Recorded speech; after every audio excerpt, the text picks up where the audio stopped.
बिस्मिल्लाहिर्रहमानिर्रहीम। आज का जो हमारा लेक्चर है इसका टॉपिक है द ब्रेक स्टेटमेंट। इससे जो प्रीवियस लेक्चर था उसके अंदर हम लोगों ने द कंटिन्यू स्टेटमेंट जो है वो देखी थी। Break statement previous chapter number 5 के अंदर हम लोग स्विच स्ट्रक्चर के अंदर भी इस्तेमाल कर चुके हैं और वहाँ पे भी मैंने इसका इस्तेमाल जो है बड़ी डिटेल के साथ आप लोगों को बताया था कि ब्रेक स्टेटमेंट जो है हम लोग क्यों इस्तेमाल करते हैं। अब ब्रेक स्टेटमेंट को लूप के अंदर भी इस्तेमाल किया जाता है और इसे नॉर्मली लूप की बॉडी के अंदर लिखा जाता है और लिखने का मकसद होता है लूप की बॉडी से एग्जिट करना।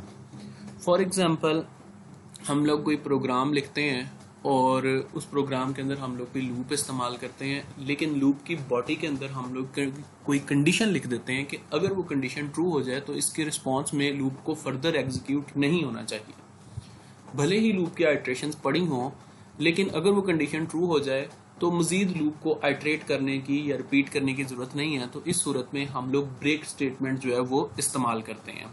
जैसे ही ब्रेक स्टेटमेंट एग्जीक्यूट होती है, कंट्रोल फौरी तौर पे लूप में से एग्जिट कर जाता है और लूप को दोबारा एग्जीक्यूट नहीं करता या आइट्रेट नहीं करता। अगर लूप के बाद किसी किस्म की कोई स्टेटमेंट मौजूद हो तो उन्हें एग्जीक्यूट किया जाता है।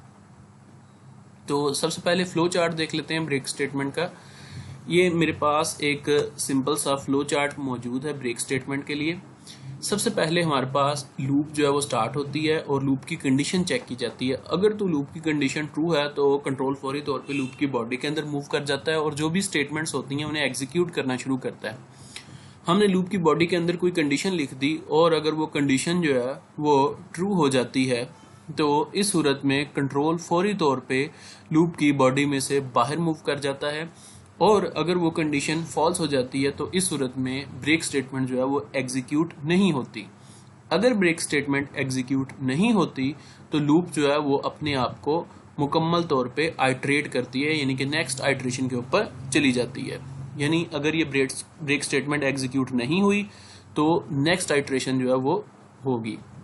दोबारा से लूप की कंडीशन चेक की जाएगी और दोबारा से इसी तरह कंट्रोल एंटर करेगा, फिर दोबारा से ब्रेक की कंडीशन चेक की जाएगी और अगर इस दफ़ा वो ट्रू हो जाती है तो इसके रिस्पॉन्स में कंट्रोल फौरी तौर पे लूप में से बाहर मूव कर जाएगा और लूप के अंदर से एग्जिट कर जाएगा। उसके आगे अगर कोई स्टेटमेंट मौजूद होगी तो उसे एग्जीक्यूट करेगा। जो फर्दर आइट्रेशंस रहती थी या जो रिमेनिंग आइट्रेशंस रहती थी उन्हें मुकम्मल तौर पे स्किप कर दिया जाएगा। इसको एक्सप्लेन करने के लिए मैं आपकी बुक में से ही एक एग्जाम्पल जो है वो इस्तेमाल करता हूँ, उससे ये काफ़ी आसानी से आप लोगों को समझ आ जाएगी।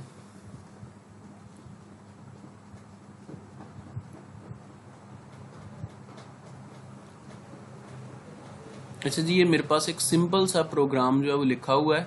वो कह रहा है write a program that inputs number from the user using the for loop. आपने यूज़र से इनपुट लेनी है नंबर्स के बारे में और इस्तेमाल करनी है आपने फॉर लूप, यानी यूज़र से नंबर पूछते जाना है। ये नंबर आपने if the number is greater than 0 it displayed and the next number is input. अगर यूज़र जो है वो 0 या उससे बड़ा नंबर देता है तो आपने उसे कंप्यूटर की स्क्रीन के ऊपर डिस्प्ले करवा देना और यूज़र से अगला नंबर पूछना है। The program exits the loop if the number is 0 or the negative using the break statement। लेकिन अगर यूजर जो है वो 0 एंटर कर देता है या 0 से छोटा नंबर एंटर कर देता है तो इस सूरत में जो है वो लूप को फर्दर आइट्रेट नहीं करना चाहिए, लूप फौरी तौर पे एग्जिट कर देनी चाहिए, यानी कि उसके बाद जो है यूजर से दोबारा कोई नंबर नहीं पूछा जाएगा। तो इसके लिए सिंपल सा है कि एक प्री प्रोसेसर डायरेक्टिव लिखते हैं, फिर हम एक स्टैंडर्ड इंस्ट्रक्शन लिख देते हैं और मेन फंक्शन के अंदर हम इंट एक्स और नम के नाम से दो वेरिएबल बनाते हैं। एक्स वेरिएबल जो है वो हम अपनी फॉर लूप को कंट्रोल करने के लिए इस्तेमाल करेंगे या आइट्रेट करवाने के लिए इस्तेमाल करेंगे, जबकि नम नाम का वेरिएबल वो वेरिएबल होगा जिसके अंदर हम यूजर से पूछे गए नंबर को स्टोर करवाएंगे। तो फॉर लूप के अंदर हम लिखते हैं if x is equal to 1, यानी एक्स की स्टार्टिंग वैल्यू हमने रख दी 1 और x less than equal to 5, यानी कि ये लूप जो है कम से कम 5 दफा आइट्रेट होना चाहिए। ठीक है, अगर यूजर जो है वो नंबर 0 से बड़ा जो है वो प्रोवाइड करता है। ठीक है, और इसके लिए यहाँ पर हमने इंक्रीमेंट ऑपरेटर जो है इस्तेमाल कर दिया। लेकिन अब लूप की बॉडी के अंदर हम लोग एक सी आउट स्टेटमेंट लिख रहे हैं, एंटर अ नंबर, जिसमें हम यूजर से नंबर पूछेंगे और सी इन कमांड की मदद से जो भी नंबर यूजर एंटर करेगा उसे नम नाम के वेरिएबल के अंदर स्टोर करवा देंगे। स्टोर करवाने के बाद हम एक इफ कंडीशन इस्तेमाल करेंगे और उस नंबर को चेक करेंगे कि आया वो नंबर 0 या उससे छोटा तो नहीं है। अगर वो नंबर 0 या उससे छोटा है तो हम यहाँ पर ब्रेक स्टेटमेंट एग्जीक्यूट करवा देंगे, ये कंडीशन ट्रू हो जाएगी, जिसकी वजह से ब्रेक स्टेटमेंट एग्जीक्यूट होगी। जैसे ही ब्रेक स्टेटमेंट एग्जीक्यूट होगी, कंट्रोल फौरी तौर पे लूप की बॉडी से बाहर आ जाएगा।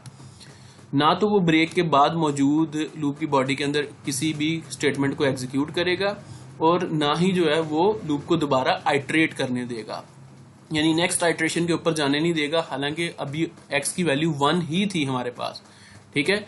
लेकिन अगर नंबर जो है वो 0 से बड़ा है तो इस सूरत में ये कंडीशन हमारे पास फॉल्स हो जाएगी, जिसकी वजह से ब्रेक स्टेटमेंट एग्जीक्यूट नहीं होगी और जो भी नंबर एंटर किया गया होगा वो इस सी आउट स्टेटमेंट की वजह से कंप्यूटर की स्क्रीन के ऊपर डिस्प्ले होगा और नेक्स्ट आइट्रेशन में x की वैल्यू हमारे पास 2 हो जाएगी। फिर दोबारा से यूजर एक नंबर एंटर करेगा और फिर दोबारा से हम उसे इस इफ कंडीशन की मदद से चेक करेंगे और ये सिलसिला जो है बाय रूल अगर यूजर 5 दफा जो है नंबर x से 0 से बड़ा प्रोवाइड कर देता है तो ये लूप जो है 5 दफा चलेगी। लेकिन अगर इस दौरान जो है यूजर दूसरी दफा या तीसरी दफा कोई भी ऐसा नंबर प्रोवाइड कर देता है जो कि 0 के इक्वल या 0 से छोटा है तो इस सूरत में फर्दर जो है लूप जो है एग्जीक्यूट नहीं कर सकेगी, क्योंकि ब्रेक स्टेटमेंट के एग्जीक्यूट होने की वजह से कंट्रोल लूप में से बाहर चला जाएगा।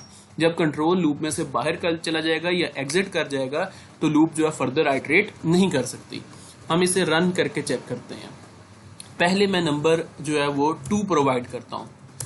लूप जो है वो देखें कि उसने कंप्यूटर की स्क्रीन के ऊपर डिस्प्ले करवाया यू एंटर 2।